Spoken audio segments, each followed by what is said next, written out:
Train the muscles, not the joints.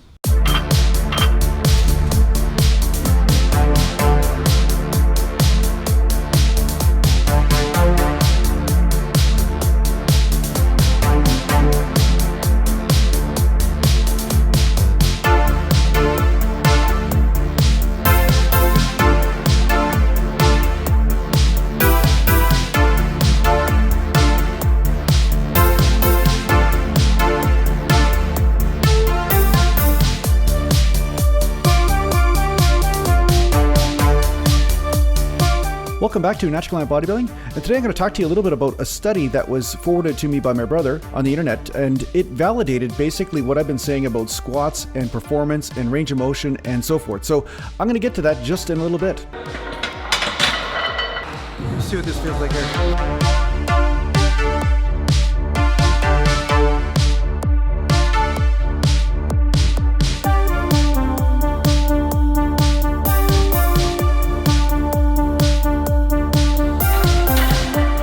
Okay, so I was wondering why my bench feels a little bit heavier today, even though I'm going lighter. Well, it's because I did some shoulder presses yesterday. So sometimes if you do shoulder press the day before, you will notice that your bench press feels a little bit heavier, right? Because your delts play a big role in how much you can bench, right?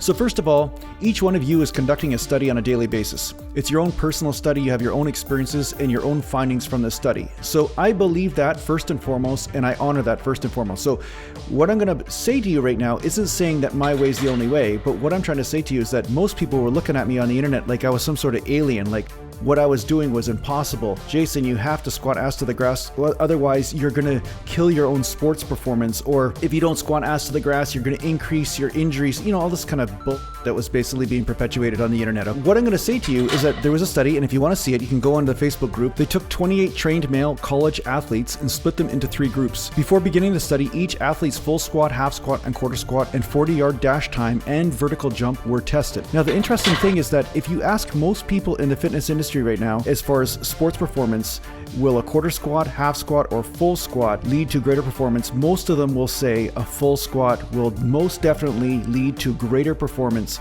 And I've met many hockey coaches over the years, or guys that were training guys for hockey and everything, and I'd have big debates with these guys because they'd be having guys do ass to the grass squats, and I'm like, why do you do that? I mean, your knee never bends more than 90 degrees when you play hockey, so why would you actually have a guy doing ass to the grass squats if you want to increase his speed and stuff? And I did my own experiment on this because I did full ass to the grass squats for a year, and I noticed that my speed went down in hockey as opposed to the 90-degree squat. Well, anyway, this study yielded the same result. What ended up happening was the guys that did the quarter squat, they ended up getting double the benefit from their training program for sports performance. So their 50-yard dash times went down significantly in comparison to the full squat and the half squat guys, and the quarter squat guys' vertical jump went through the roof.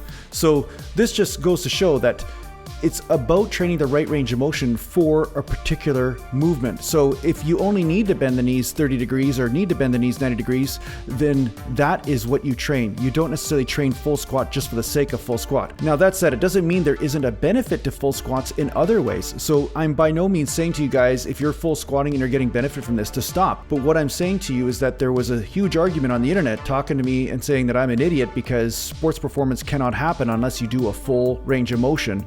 And like I said, the actual definition of full range of motion is actually skewed on the internet because full range is going to be dependent on a number of factors. What is full range? Full range for the quadricep, full range for the hamstring, full range for the glute? Like, what do you mean?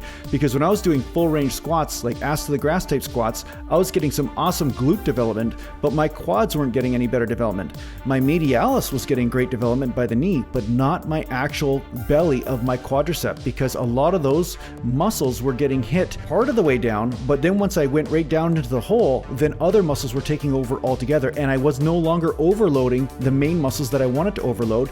And of course, what I always talk about is that if you go beyond the range of motion that's right for you, you will overload the tendons and ligaments and therefore get injuries. Okay, so that's really why I say train the muscles, not the joints. The ass to the grass squat just would constantly irritate my knees and flare them up, so I found that it actually was counterproductive in the long run when it came down to training.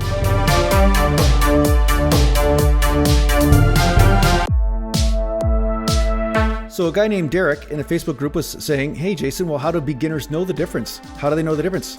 Well, The same way you know the difference of whether hitting yourself in the head with a hammer or not is a smart idea. I mean, I don't understand why this is so hard for people to understand, but you can feel, right? You can feel, you can see, you can taste, you can touch, you can smell. You know, these are senses that are given to you when you're born in order for you to make decisions. So basically what you need to do is start paying attention to them. And what I find is most people pay attention to their thinking and to the visualization they have inside their head more so than what's happening right in front of them. So if you're noticing that your knees hurt when you do a squat a certain way, or there's a lot of pressure in there, and then the next day you feel like you have knee pain, guess what? The joint is what's taking the tension, not the muscle. You're relaxing on the joint. You may be relaxing the muscle in order to get that extra range of motion, and now the joint is actually taking the tension and taking the stress. So if you're experiencing pain, pain is a good indicator that something needs to change. That's it. It's that simple. And what I find is a lot of people continue to do the same thing over and over again, even though they are experiencing various levels of pain. And pain in the joint is different than muscular pain. You know, you have to learn how to discern between the two. Like if I get you to get a burn in your quads from doing a lot of stairs, right? Say you're running stairs and you get this awesome burn in your quads. That is a different type of pain than pain right in the knee joint and pressure and swelling and arthritic pain, you know? So the first step is for you to discern the difference between joint pain and muscular pain. That is the first thing. And until you know the difference between those two things, yeah, it's going to be very hard for you to discern what the right range of motion is.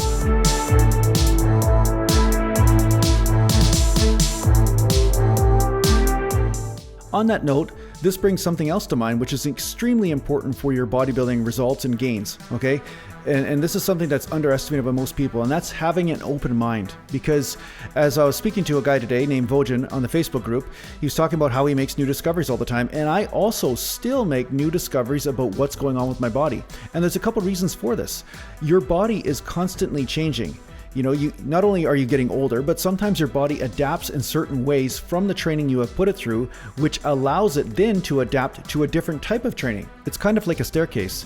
Because you take the first few steps, then you can take the next steps. It's kind of like that. Also, the other thing to consider is injury history. Sometimes you have certain subtle injuries, some injuries you don't even know about, that affect how you move and affect how your mind-muscle connection happens and how contractions happen and how your strength happens, how your endurance happens, how your groove happens. You know, all these things get affected by these subtle changes in the equilibrium of your body. So it's important for you to be open, because what worked before, if you get fanatical about it, you'll keep on doing the same thing over and over again, and all you're going to do is hit a wall or a plateau or injure yourself. So by having an open mind, that's really just another way of saying I'm paying attention to the now in this moment, and what is being shown to me I will respond to.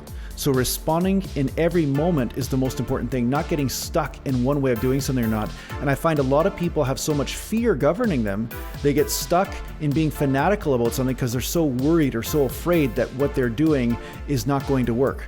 Right? So they're letting insecurity govern their workout program, not truth, right? So you want to make sure that you are paying attention and responding in this moment in any given day.